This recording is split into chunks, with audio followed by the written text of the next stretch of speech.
검찰에서 강도 높은 조사를 받은 홍준표 경남지사가 1억 원의 양심을 팔 만큼 타락하지 않았다면서 금품수수 혐의를 거듭 부인했습니다. 네, 하지만 검찰은 홍 지사의 정치자금법 위반 혐의에 구체적인 증거를 확보하고 기소할 방침인 것으로 전해졌습니다. 김주영 기자가 보도합니다.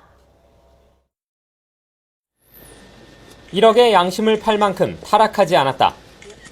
홍준표 경남지사는 검찰 조사를 받은 바로 다음 날 SNS를 통해 자신의 결백을 거듭 내세웠습니다.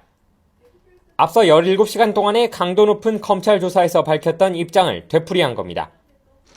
홍 지사는 검찰을 상대로 자신에게 돈을 건넸다는 윤승모 전 경남기업 부사장의 진술은 앙심에 찬 성 전 회장의 거짓말을 전달한 것에 불과하다고 강조했습니다. 돈을 받았다는 시기에는 전당대회가 진행되고 있어 의원회관을 많이 가지 못했다고 설명하는 등 알리바이 제시에 힘을 쏟았습니다. 또 성 전 회장의 메모는 반대 신문건이 보장되지 않아 증거 능력이 없고 윤 전 부사장은 검찰이 한 달 넘게 관리하며 진술을 조정해 신뢰성이 떨어진다고 반박했습니다.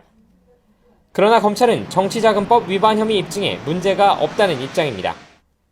윤 전 부사장이 돈을 건넨 장소와 방법, 그리고 당시 상황을 구체적이고 일관되게 진술하고 있어 증언으로 신빙성이 높다는 겁니다.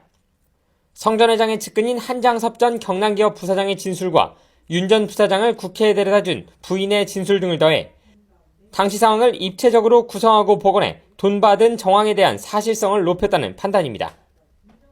법조계에서도 성 전 회장이 없지만 금품 관련 메모 내용을 뒷받침할 진술과 증거가 보강된 만큼 그 자체로 증거 능력을 인정받을 수 있다는 검찰 법리가 설득력이 있다고 보고 있습니다.